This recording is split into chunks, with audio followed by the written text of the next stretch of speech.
कमजोर देशों की अर्थव्यवस्थाओं को असंतुलित रूप से तबाह करने का खतरा पैदा करते हैं। तो इस तरह से बातें हो रही हैं। और हमारे एक श्रोता और लिखते हैं कि हमें समय से पहले महामारी से निपटने के लिए इंतज़ाम कर लेना चाहिए। हम अपने देश के इतिहास को भी जानें तो हज़ारों साल पहले विकसित हुए जो सिंधु सभ्यता के नगर में की बात अगर हम करें तो इतिहासकारों की माने या अनुमान की बात करें तो महामारी की चपेट में वो आए होंगे, ऐसा उनका कहना है।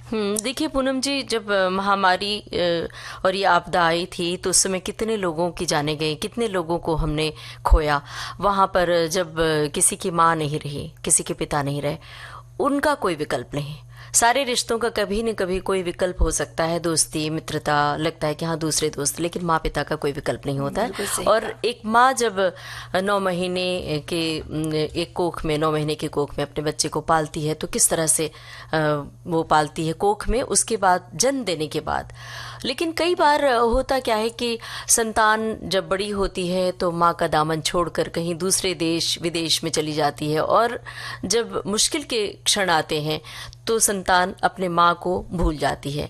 तो ये अमूमन हर घर में देखा जाता है। लेकिन जब हम याद करें कि कई बार एकल माँ, अकेली माँ रहकर अपने बच्चे की परवरिश करती है, वो समय कितना ज़्यादा कठिन होता है, बहुत चुनौतियों से भरा होता है।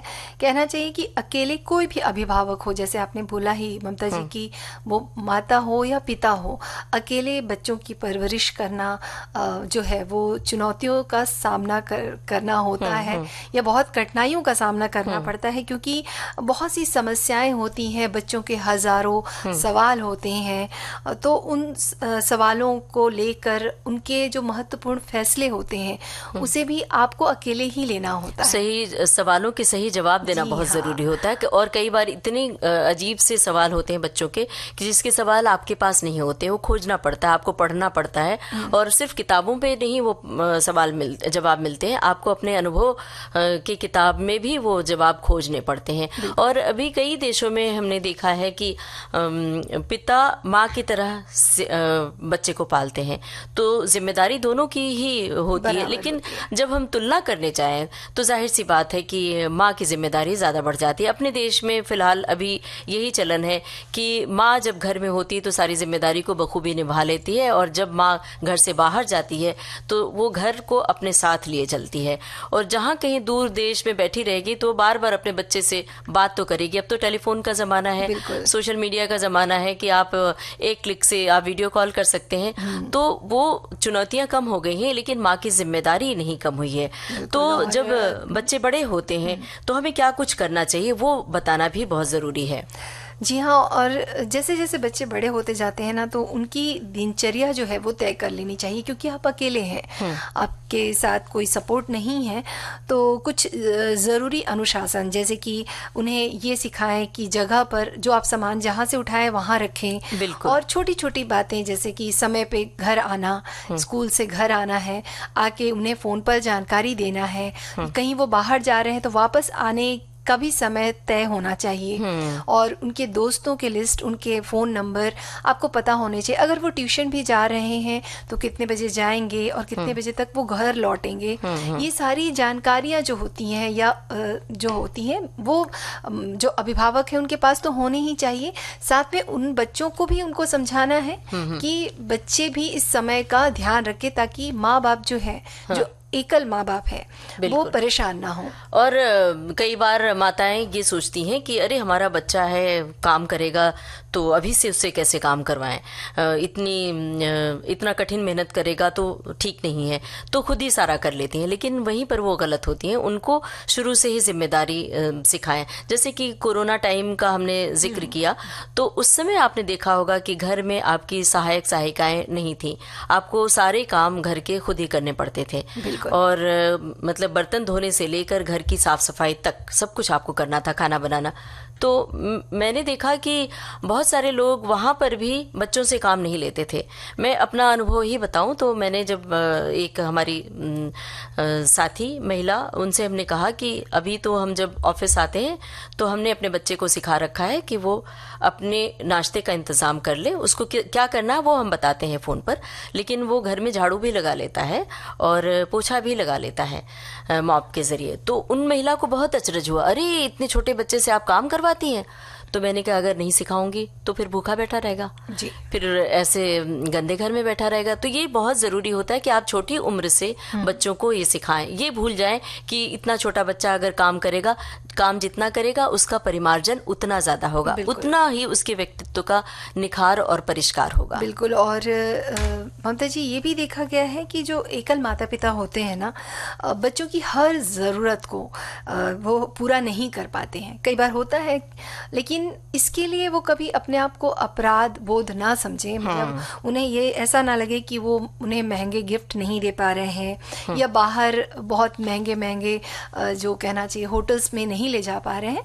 उन्हें अपना जो पर्याप्त समय देकर भी, जब आपके पास समय है, जब आप ऑफिस से फ्री होती हैं, उस समय भी देखकर घर पे बैठ के आप टीवी देख सकती हैं, गार्डन में उनके साथ कुछ गेम जो है आप खेल सकती हैं। और ये भी बताएं उन्हें हाँ, कि हम आपको इतना ही समय दे पाएंगे, हाँ, इससे ज्यादा समय नहीं दे सकते हैं, उसी में आपको एडजस्टमेंट करना है।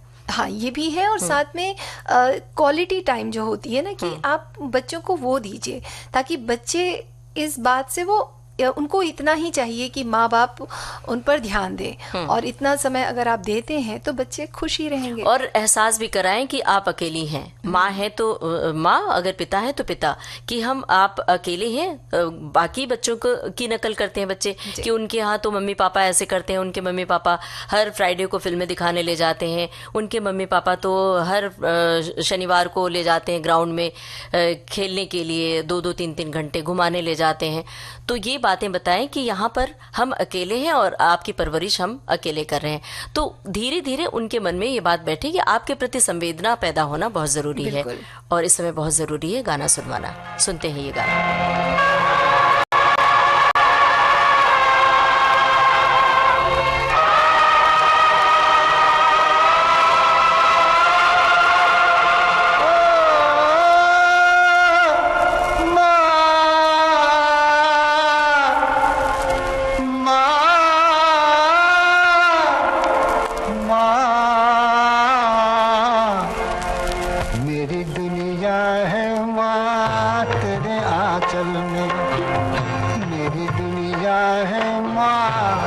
आंचल में शीतल छाया तो दुख के जंगल में, मेरी दुनिया है माँ तेरे आंचल में।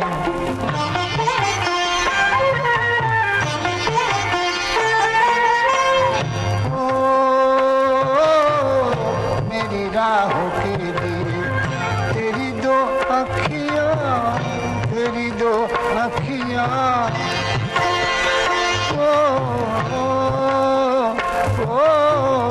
मुझे गीता से बड़ी तेरी दो बत्तियाँ, तेरी दो बत्तियाँ, युग में मिलता, युग में मिलता जो सो मिला है पल में, तेरी दुनिया है माँ तेरे आंचल में।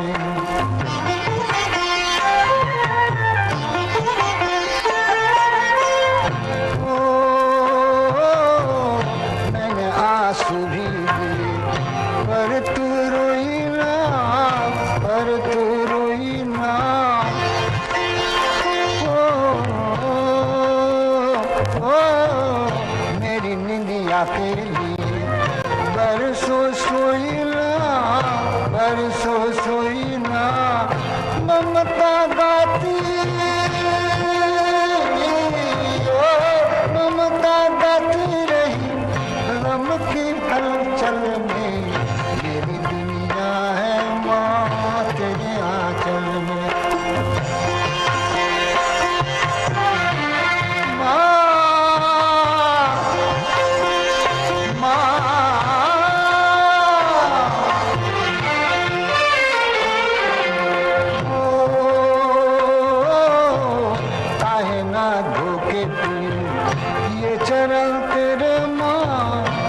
चरण तेरे माँ,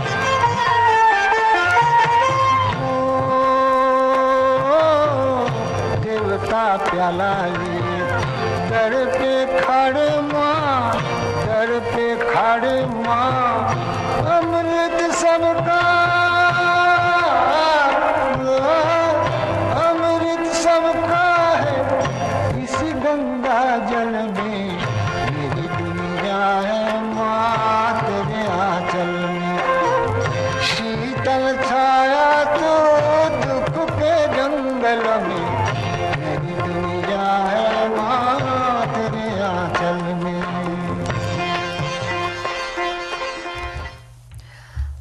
ममता जी, जैसा कि विषय है और आज जो है बहुत से कमेंट्स जो है हमारे श्रोताओं ने भेजे हैं, वो लिखते हैं कि एकल माता या पिता के लिए अपने बच्चों की परवरिश कितना कठिन है। उन्हें आए दिन किन किन कठिनाइयों का सामना करना पड़ता है, ये तो बहुत कठिन है। इन समस्याओं के लिए जी, इस समस्या में जो भी स्त्री पुरुष है उनको तो बहुत कठिनाइयों का सामना करना पड़ता है। एक बार माता अकेले है तो चलेगा, मगर पुरुष अगर अकेला रहा तो बच्चों की परवरिश बहुत कठिन हो सकती है। बिल्कुल सही कहा है इसमें जरूर कुछ पर्याय ढूंढना बेहतर हो सकता है, क्योंकि ऐसे बच्चे हमेशा जो है निराश होकर जीवन बिताते हैं। इसलिए जितना हो सके उतना उनका भावनिक विकास के लिए कुछ पर्याय ढूंढ लेना बहुत ज़रूरी होता है।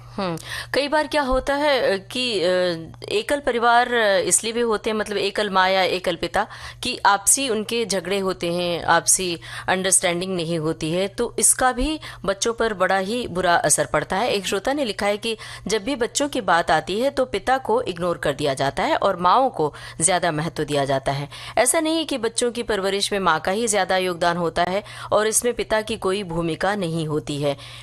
पिता बनने को लेकर समाज में कुछ मिथक भी प्रचलित हैं, जिनके बारे में आज इस टिप्पणी में हम आपको बता रहे हैं। इसके साथ ही इन मिथकों के पीछे छिपी सच्चाई पर भी हमें चर्चा करनी चाहिए। बिल्कुल सही फरमाया है कि कतई ऐसा नहीं है कि सिर्फ माँ की ही भूमिका है, पिता की भी उतनी भूमिका है और साथ में पिता की भी जिम्मेदारी उतनी बनती है। लेकिन कई बार माएँ अपनी जिम्मेदारी को बखूबी ध्यान में रखती हैं, लेकिन पिता कई बार अपनी जिम्मेदारियों से विलग भी हो जाते हैं, विमुख भी हो जाते हैं। हाँ, और ममता जी ये भी है कि एकल माता हो या पिता, परवरिश बच्चों की करने में मुश्किल तो आती ही है।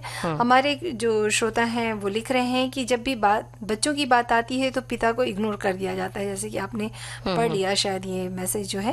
और भी है हमारे श्रोता जो हैं वो लिख रहे हैं कि एक श्रोता ने तो पूनम जी ये भी लिखा है कि माता पिता पहले 10-10 बच्चों को पालकर अपना कर्तव्य निभाते हैं, लेकिन 10 बच्चे मिलकर माँ बाप को पाल नहीं पाते हैं। कितनी बड़ी विडंबना है। और जी एक और जो है मैसेज है, एकल माँ और बच्चों की परवरिश, आजकल एकल परिवार हो चुके हैं, माता पिता को बच्चों की परवरिश अकेले ही करनी पड़ती है। पिता अपने कामों में इतना व्यस्त रहता है कि शायद वो बच्चों पर इतना ध्यान नहीं दे पाता। चाहकर भी माता को बहुत सारी चुनौती का सामना करना पड़ता है और बच्चे ज़रा सी भी परेशान करें तो आजकल माता है उन्हें मोबाइल थमा देती हैं। लेकिन कृपया ऐसा ना करें, आप उनके साथ बैठें, उनकी समस्याओं को समझें और उन्हें अपनी व्यस्त ज़िंदगी से थोड़ा समय दें। तब आपके लिए शायद आपके बच्चे को समझना और परवरिश करना दोनों ही आसान हो जाएगा। पूनम जी, अब एक वक्त है अंतराल का, लेते हैं छोटा सा ब्रेक।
विविध भारती से श्रोता सुन रहे हैं कार्यक्रम सखी सहेली, और हम बात कर रहे थे एकल अभिभावक या एकल माँ के बारे में।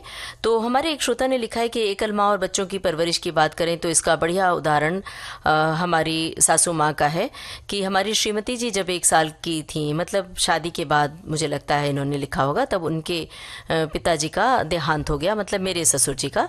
और मेरी श्रीमती जी से बड़ी 4 बहनें थी, भाई कोई नहीं था। उनकी मम्मी जी यानी मेरी सासू माँ ने आगे की पढ़ाई पूरी करने के बाद टीचर हो गई, कॉलेज में एडमिशन लेकर पढ़ाई पूरी करके पास होने के बाद सरकारी स्कूल में उन्हें नौकरी मिल गई थी।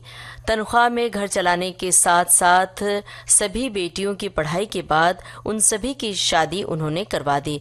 आज मेरी सासू माँ इस दुनिया में नहीं है, उनके आशीर्वाद से सभी बहनों का परिवार सुखी है। मतलब इनके कहने का आशय ये है कि उन्होंने अकेले इतनी बड़ी जिम्मेदारी उठाई और सबको सही जगह पर सेटल करवाया। बात तो बिल्कुल सही है ममता जी। और छोटी छोटी बातों का अगर हम ध्यान रखेंगे तो जैसे कई बार होता है कि आप अकेले हैं, आपका बच्चा आपके साथ है, तो कई बार अपने आप को, अपने काम को भी सराहना देना चाहिए। यानी कि कोई नहीं है आपकी प्रशंसा करने के लिए, तो अपने किए हुए काम की तारीफ आपको खुद करनी पड़ेगी, आपके बच्चे के काम की तारीफ आपको करनी पड़ेगी। तो हर रात जब आप खाने पे बैठते हैं तो दिन भर की जो भी अच्छी बातें हैं उसकी तारीफ आप कीजिए और प्रशंसा कीजिए, बच्चे की भी प्रशंसा कीजिए और अपनी भी प्रशंसा कीजिए कि भाई आप तभी, क्योंकि जीवन की नैया आगे बढ़ सकती है। और ये भी करें, अपनी परेशानियां भी शेयर करें। अगर बच्चा थोड़ा सा जब टीनेज होने लगे, किशोर वय, तो समझने लगता है बच्चा आपकी बातें, उस समय उन्हें अब आप अपने बारे में भी बताएं कि आपने क्या क्या परेशानियां उठाई हैं, परेशानियां झेली हैं, और अपनी तनख्वाह के बारे में भी बताएं, ताकि बच्चे की जो अतिरिक्त डिमांड होती है, मांग होती है, वो सीमित रहे। वरना कई बार हमने देखा है कि माँ या पिता ये कहते पाए जाते हैं कि हमने जो दुख झेला है वो हम अपने उसकी आंच बच्चों पर नहीं आने देना चाहते हैं, बच्चों को वो दुख नहीं देना चाहते। ऐसे में क्या होता है कि आपका बच्चा बहुत ज्यादा डिमांडिंग हो जाता है, बहुत ज्यादा मांग करने लगता है, तो फिर वो एक नई तरह की मुसीबत आपके सामने आ खड़ी होती है। तो इसलिए ममता जी एक चीज और कर सकते हैं कि आप जैसे ही अगर कोई आपके आस पड़ोस में है, जैसे एकल अभिभावक कोई है, तो उनसे आप अपनी दोस्ती बढ़ा सकते हैं। साथ में ऐसे परिवार के साथ आप मिलजुल कर कुछ गार्डन जा सकते हैं या कुछ क्रियाकलापों में, गतिविधियों में आप जुड़ सकते हैं, ताकि बच्चा जो है बाकी लोगों को देखकर जो है वो डिमांड नहीं करेगा जो वो करना चाहता है। मतलब उसको लगेगा कि नहीं, कि ऐसे लोग भी हैं और ऐसे लोग भी खुश रह सकते हैं। बिल्कुल, कहीं जैसे पड़ोस के लोग घूमने जा रहे हैं तो उनके साथ अपने बच्चे को भेज सकते हैं अगर आपके पास वक्त नहीं है, या फिर आप भी उनमें शामिल हो सकते हैं। तो छोटी छोटी बातें होती हैं, छोटी छोटी खुशियां होती हैं जो आपके बच्चों को भी ज़रूरत पड़ती है देना, और जिम्मेदारी भी बनती है। एक श्रोता ने लिखा है कि माँ का प्यार आंखों से झलकता है, पर पिता का आत्मा से। पिता को सारा दिन काम करना पड़ता है, सारे दिन बच्चों के साथ ही माँ रहती है, और पर बच्चे कदर नहीं कर पाते हैं। इन्होंने शायद ये लिखा है कि जब माँ पिता अपनी जिम्मेदारी निभाते हैं, लेकिन बच्चे एक समय के बाद वो जिम्मेदारी नहीं निभा पाते हैं। और एक श्रोता ने लिखा है कि एकल माता पिता के लिए परवरिश कितना ज़्यादा कठिन है, उन्हें आए दिन किन किन कठिनाइयों का सामना करना पड़ता है, ये तो बहुत ही कठिन है। इस समस्या में जो भी स्त्री पुरुष है उनको तो बहुत कठिनाइयों का सामना करना पड़ता है। और एक बार माँ अकेले है तो चलेगा, लेकिन पुरुष अगर अकेला है तो उन्हें ज्यादा जूझना पड़ता है, क्योंकि जो घरेलू जिम्मेदारियां होती है अमूमन माएँ बड़ी कुशलता से निर्वाह कर लेती हैं उसका, और पिता उसमें चूक जाते हैं। इसलिए पिता कई बार असफल भी हो जाते हैं। लेकिन ऐसा हम निर्णय नहीं दे सकते हैं, ऐसा संख्या में हम बंटवारा भी नहीं कर सकते। माता पिता दोनों की भूमिका अलग अलग होती है, और हाँ ये ज़रूर है कि जब एकल अभिभावक होते हैं तो उनकी भूमिका बहुत ज़्यादा हो जाती है, उनके लिए चुनौती बहुत बड़ी हो जाती है। बिल्कुल, और ये सारी बातें तो हैं ही। और अगर हम बच्चों को अपनी हर काम में शामिल करेंगे ना ममता जी, जैसे तो उन्हें स्वतंत्रता देंगे, अगर तो उन्हें अपनी क्षमता का एहसास कराएंगे तो भी आप अपनी ज़िंदगी जो है बहुत अच्छे से आप निभा सकते हैं और बच्चों की जिम्मेदारियां भी आसानी से निभ जाएंगी।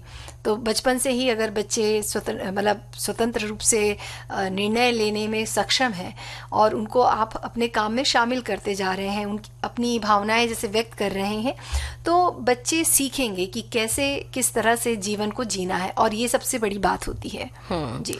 और इस समय अब हम क्या करें, गाना सुनते हैं। सुन लेते हैं। क्या हंसी सितम तुम रहे न तुम, हम रहे न हम, वक्त ने किया। क्या हंसी सितम तुम रहे न तुम, हम रहे न हम, वक्त ने किया।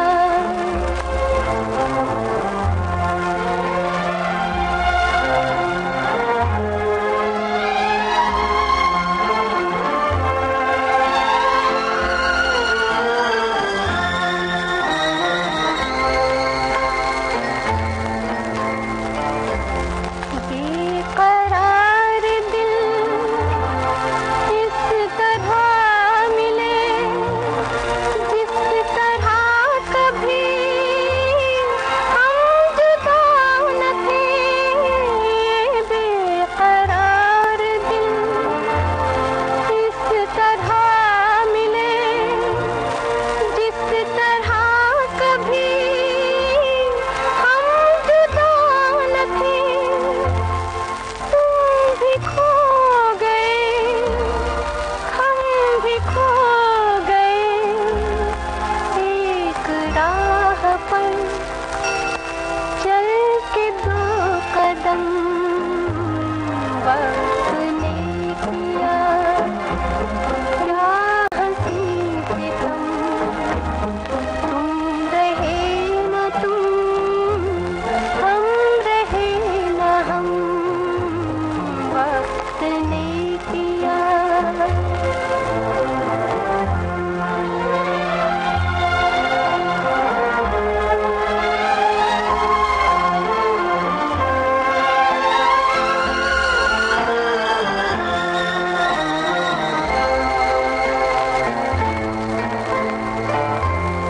जाएंगे कहाँ सूझता नहीं, चल पड़े मगर रास्ता नहीं। जाएंगे कहाँ सूझता नहीं, चल पड़े मगर रास्ता नहीं। क्या तलाश है कुछ पता नहीं, बुन रहे हैं दिल ख्वाब दम बदम, वक्त ने किया।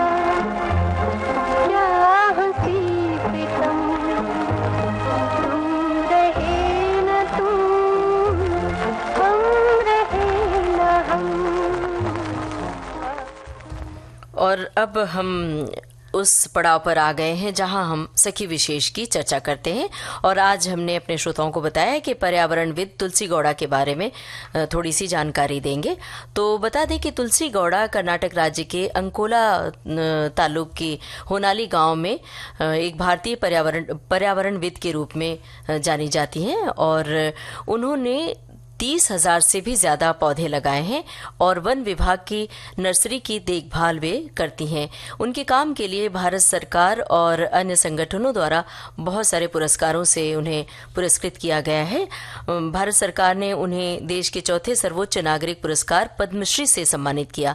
और उनके जो पेड़ हैं किसी भी तरह के होते हैं, किसी भी प्रजाति की, मातृ वृक्ष को पहचानने की उनकी क्षमता के लिए उन्हें जंगल का विश्व कोश के रूप में उन्हें जाना जाता है। कितनी बड़ी बात है ना। वाकई।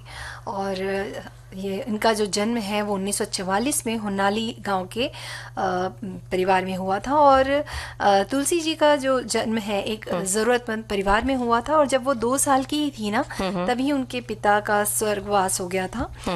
उन्हें बचपन से ही कठिनाइयों का सामना करना पड़ा और उन्होंने अपनी माँ के साथ दिहाड़ी मजदूर के रूप में काम किया। उन्होंने कभी औपचारिक शिक्षा नहीं ली, बहुत ही कम उम्र में उनकी शादी भी कर दी गई थी। लेकिन कर्नाटक वानिकी विभाग में तुलसी जी ने जो है वो बीजों की देखभाल करती थी और अपनी माँ के साथ नर्सरी में लगभग 35 सालों तक दिहाड़ी मजदूर के रूप में उन्होंने काम किया। और नर्सरी में अपने समय के दौरान उन्होंने भूमि के जो पारंपरिक ज्ञान का जो है उपयोग करके वन विभाग के वनीकरण प्रयासों में जो है उनका योगदान रहा, उन्होंने योगदान दिया। साथ ही पौधे लगाने के साथ साथ उन्होंने शिकारियों और जंगल की आग को वन्य जीवों को नष्ट करने से रोकने के लिए भी कई काम किए हैं। और उन्होंने अपनी माँ के साथ जो नर्सरी में काम किया ना, तकरीबन 35 बरस तक दिहाड़ी मजदूर के रूप में काम किया, जब तक उन्हें संरक्षण की दिशा में उन्हें ये पता नहीं चल गया कि अब इनका काम पुख्ता हो गया, तब तक उन्होंने अपनी भूमिका निभाई। और वनस्पति विज्ञान के ज्ञान के लिए एक स्थायी पद की पेशकश जब तक नहीं की गई तब तक वे वहाँ काम करती रहीं। और उन्होंने 70 बरस की उम्र में सेवानिवृत्ति से पहले 15 वर्षों तक इसी स्थायी पद पर नर्सरी में काम किया।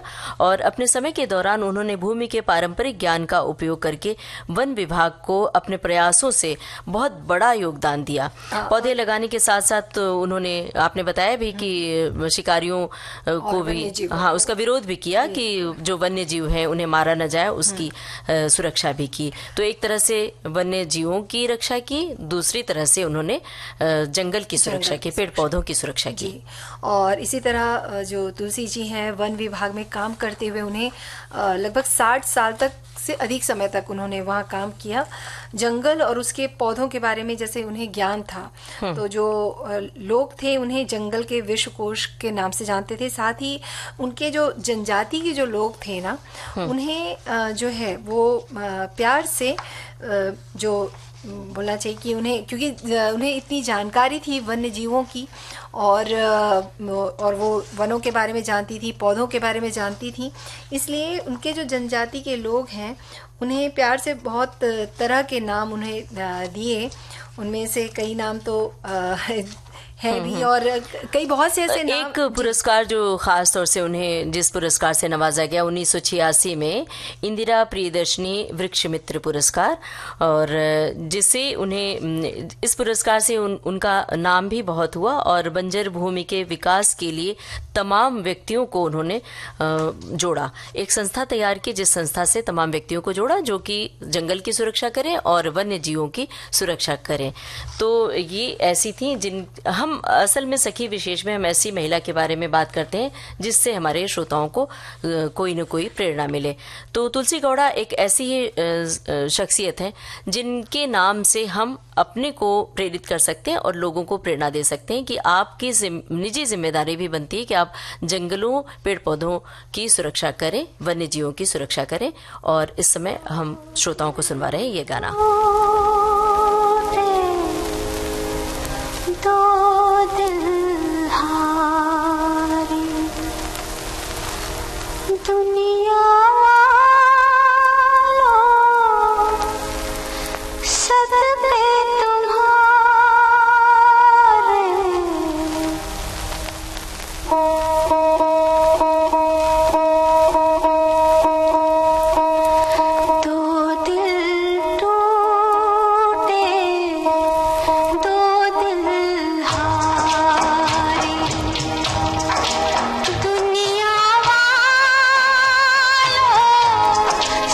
पे तुम्हारे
पूनम जी, हम अभी बात कर रहे थे एकल माँ को किस तरह की तकलीफें या एकल अभिभावक को क्या दिक्कतें आती हैं बच्चे को पालने में, लालन पालन में उनकी। एक श्रोता ने लिखा है कि मेरी बेटी की सास किसी वजह से अपने पति से अलग हो गई थी। उनके माता पिता ने उन्हें अपने घर बुलाकर पाला। मेरा दामाद 2 साल के रहे होंगे। समाज में छोड़ी हुई औरत का क्या हाल होता है, ये सब उन्होंने झेल कर अपने बेटे को पाला। आज वो मेरे दामाद हैं, बर्लिन में है, अच्छी कंपनी में काम कर रहे हैं और मेरी बेटी भी अच्छा काम कर रही है। 2 प्यारी सी बेटियां हैं। अब अपनी माँ का बहुत अच्छे से ध्यान रखता है वो। एक श्रोता ने लिखा है कि एक किस्सा मेरे सामने हुआ लगभग 28 बरस पहले।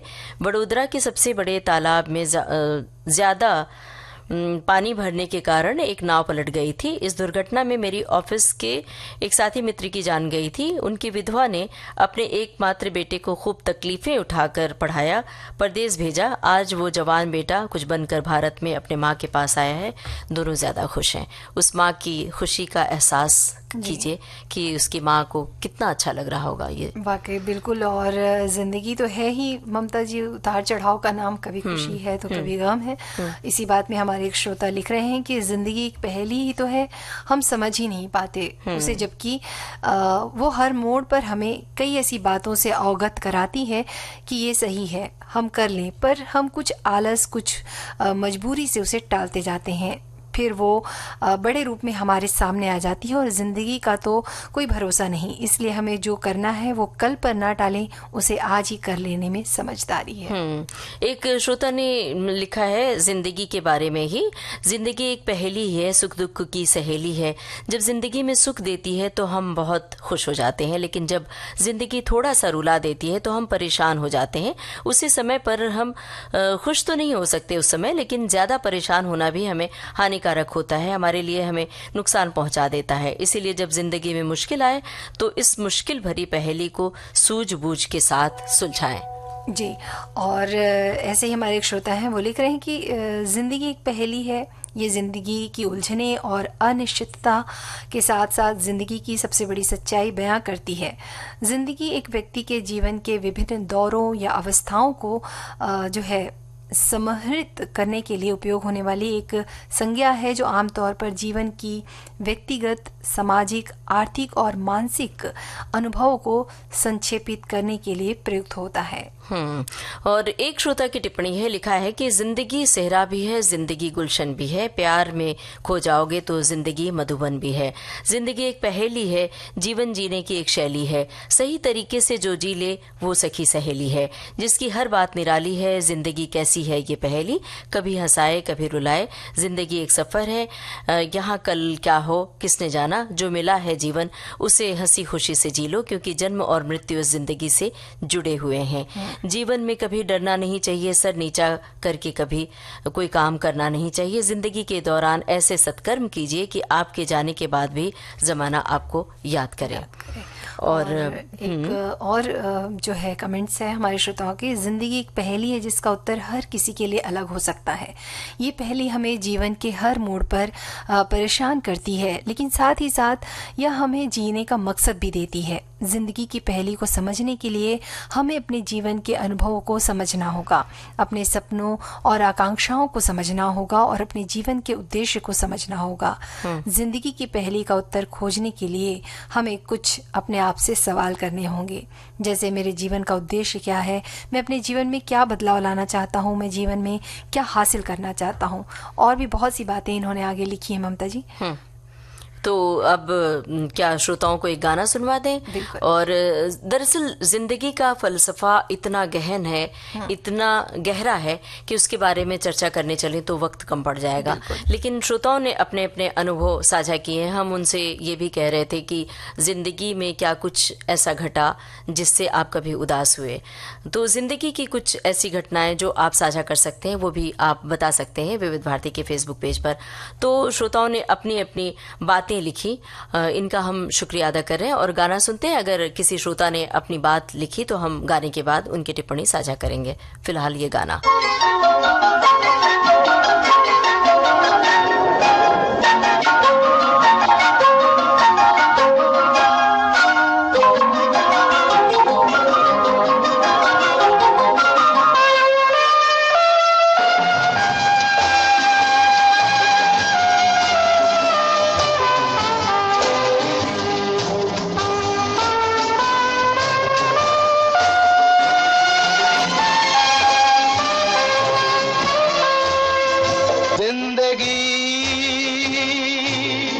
कैसी है पहेली हाय, कभी तो हंसाए कभी ये रुलाए। जिंदगी कैसी है पहेली हाय, कभी तो हंसाए कभी ये रुलाए।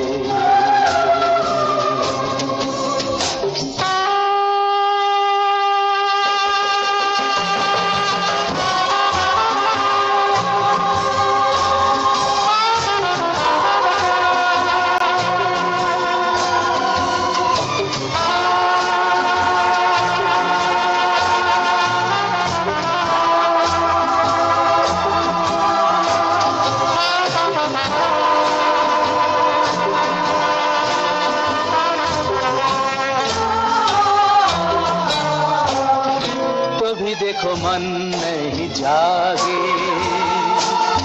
पीछे पीछे सपनों के भागे। तो भी देखो मन नहीं जागे, पीछे पीछे सपनों के भागे। एक दिन सपनों का राही चला जाए सपनों से आगे कहाँ। जिंदगी कैसी है पहेली हाय, कभी तो हंसाए कभी ये रुलाए।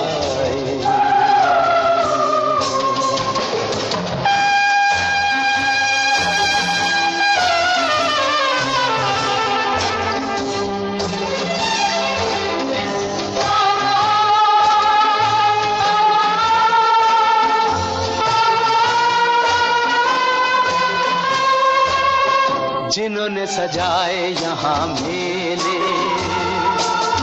सुख दुख संग संग झेले। जिन्होंने सजाए यहाँ मेले, सुख दुख संग संग झेले। वही चुनकर खामोशी